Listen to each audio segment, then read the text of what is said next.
Here with Paul Dick, the head coach of the Steinbach Pistons, and coach, after a 3-2 loss here in your first game of the tournament, what do you take away? Well, I think for us, you always want to win the first hockey game of the tournament, but we knew this. All the teams are going to be very competitive. They're all hard-working teams, and I think today we were able to establish what the pace is going to be like here. And I think for our group, being off for 10 days isn't necessarily a benefit to us, but it was a tight hockey game. We felt we had an opportunity to win the game, but came up just a little short. You have to like the way your goaltender, obviously the playoff MVP for you guys in the MJ, now he comes out here and shut the door in the third period for your club. You have to like what you saw from Corey Coop. You know what, Corey's been outstanding for us since the day we got him, and just been a wall for us in the playoffs. He's a clutch goaltender, and in the third period we needed we needed to shut the door. Corey did that for us. We just weren't able to generate a lot offensively, so that's something that I don't know if it's a concern, but we just weren't sharp today. It seemed to us in the broadcast location like your depth players were really doing their job today. And I mean, you get a goal from Genick, and then that line to score for you has to be a bonus. But the top end of the lineup was having a hard time manufacturing this afternoon. Yeah, I would agree with you. We felt their third and fourth lines were playing and the way we hope they do. And they bring some energy and created offense for us today. But we needed our top two lines to produce, and they were not able to do that today. So it's part of the reason why why we were a goal short. So if we would have got one out of those top two lines, but that's the way it goes some nights. Will you spend a lot of time working over and reviewing this game, or is it all eyes forward? Well, you know what, we may not play these guys again, so it's really looking at our next opponent, and we're going to look at a few things here that we could have done better. And having a break for a week and a half, it's to be expected. You're not necessarily going to be as sharp, and the pace is elevated here. So I think the guys have realized the speed of the game and what that's going to look like the rest of the week. I appreciate your time, Coach. Yeah, thank you very much.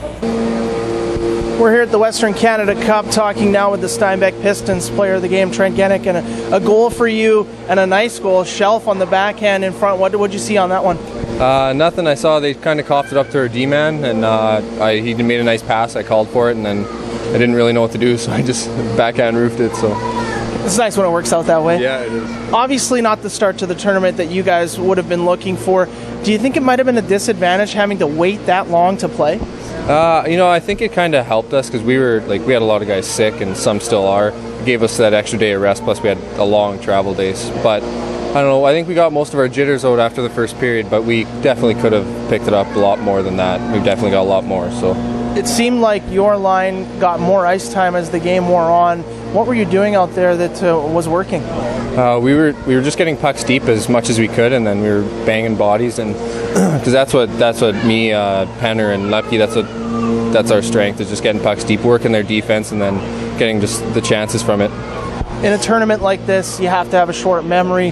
What do you think the message will be in the dressing room after this one? Use it, but also we got to forget about it and move on and prepare for tomorrow, because it's going to be another big game. So, and we need to win as many as we can. Trent, thanks for this. Great, thanks a lot.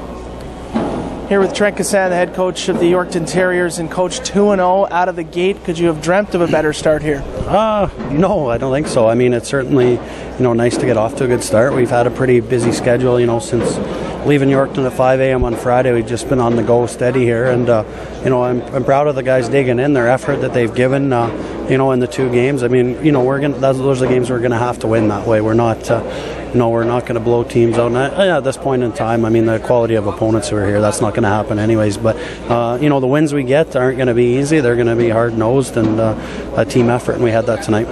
You talked about the sort of whirlwind for your club. I mean, you fly out early Friday, you get here, you play Saturday night, then right away again here on this Sunday afternoon. Do you almost think that might have been a good thing? You have no time to think about what you're really at and what's going on. Yeah, the guys haven't had it's certainly a very nice place out here, and they haven't had a chance to to really get settled in. But at the same time, that's why we're here to play hockey, not to to enjoy the surroundings. Certainly, we've been treated very well in the community. It's a well put on tournament, and we're certainly happy to represent our league here. But having said that, the guys are on. They know that they want to grab one of those 2 spots. So to get off to a good start like that puts us, in a position to try and secure one of those playoff spots for Saturday or Sunday. The way that your back end moves the puck up the ice, and it generated that first goal. Brady Norris leading the rush, and Chase Norris scores the second goal for this team. How much of your attack starts with your back end? Well, you look at those two, the twins there, and then Devin McMullen. I mean, they're all captains for our team, and that's well deserved. They lead by example. They're not overly big, but they just have a lot of desire, and there's no one out there that's too big or too small for them to take on. They're mobile with the puck, and they're able to get in and out of traffic, and that's how we've had to play all year with those guys, because you got to play to your strengths, and when you have some mobile, quick defense who can jump up into the play or break the puck out, that's how you want to continue to do that. For your club, scoring goals in this game, you got them at key moments, and talk a little bit about Tyler Geibel, the player of the game for your team, what he was doing so successfully tonight. Well, you know what, last night he struggled on face-offs, and he's pretty hard on himself too. He plays very well defensively and at both ends of the rink. We use him in all kinds of situations, so especially that the goal at the end of the second period was a huge goal for us. We had kind of sagged a little bit in the second, and I thought Steinbeck had a lot better push in the second than probably what we did. Similar to probably last night, our second periods in both these games haven't been very, very good, but that came at a key time for Geibs, and he's out there at the last minute of play of every period, blocking shots and taking key face-offs. I appreciate your time, Coach. Thanks for having me. Here with Tyler Geibel, the player of the game for the Yorkton Terriers after a 3-2 win over Steinbach, and a goal and 2 helpers in the afternoon game here. 5 points in 6 periods for you in this tournament. You have to be happy with your start. Yeah, it's been good. I've been finding my line mates, and they just seem to be going in. So it's good that we're winning, and it's good to get the first 2 wins. Talking to your coach, Trent Cassan, he said that you felt that you struggled on face-offs maybe a little bit in game number 1, and you're a guy who's pretty hard on yourself. Did you feel like you improved on that maybe here this afternoon against Steinbach? Yeah, this game a little bit more, but definitely in the first game I beat myself up a lot about it. But there's nothing I can do now, so I just had to key in on it, and it's something I'm prioritizing in my game. You guys are 2-0 now, and that pretty much puts you guys in a position to be playing on Saturday in the key games where you want to be, but you're far from your final goal here. Is there some talk from the vets in the dressing room about, guys, we need to stay hungry and stay focused here? Exactly. We're not worried about anything like that. We play game to game, and we're worried about Brooks on Tuesday, and that's what we're focused on right now. We're taking it one game at a time. I appreciate your time. Thank you. Thank you. Tyler Geibel, the player of the game for the Yorkton Terriers, a goal and 2 helpers. He's got 5 points in 6 periods. His club 2-0 at the Western Canada Cup.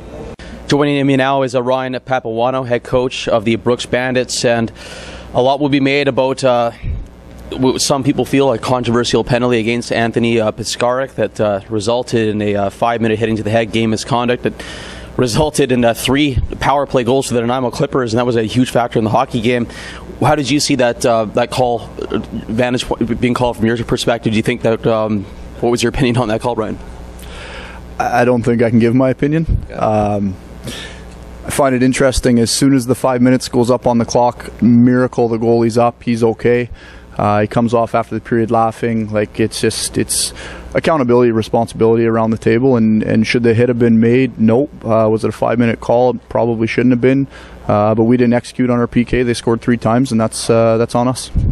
So now you're 1-1 so far in the tournament. Your team that faced a little bit of adversity going in a 7-game series with Okotoks, but it's been fairly smooth sailing for your club so far this season. Ryan, how do you channel an experience like this and turn it into a positive as opposed to a negative? It's a short-term competition, so we just have a short memory, and we get back at her tomorrow on the ice with a practice and come back strong against Yorkton. Is this a game that you debrief in any way, or do you just kind of chalk it up as an anomaly and just say forget about it?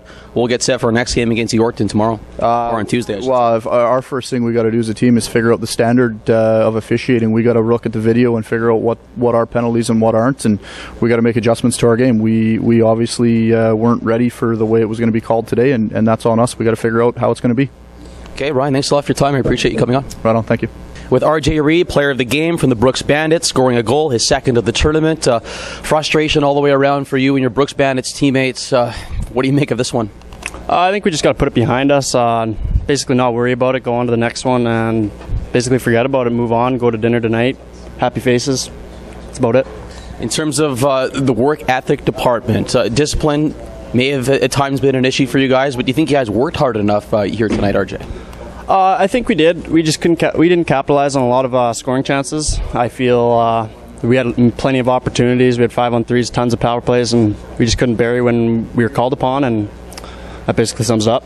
I know sometimes refereeing is something that players don't control. Ryan Papuano showing a little bit of his frustration with that. Is that something that you worry about at all, or do you just have to just go out there and take care of what you guys can control out there, RJ? We just got to worry about our game. We can't dictate how the refs are going to call the game, and basically, we can't focus on them. We got to focus on ourselves, and we just gotta come back for the next one, and that's about it. In terms of getting acclimatized to Nanaimo, this ice surface, a lot of people talk about the very lively end zone boards here.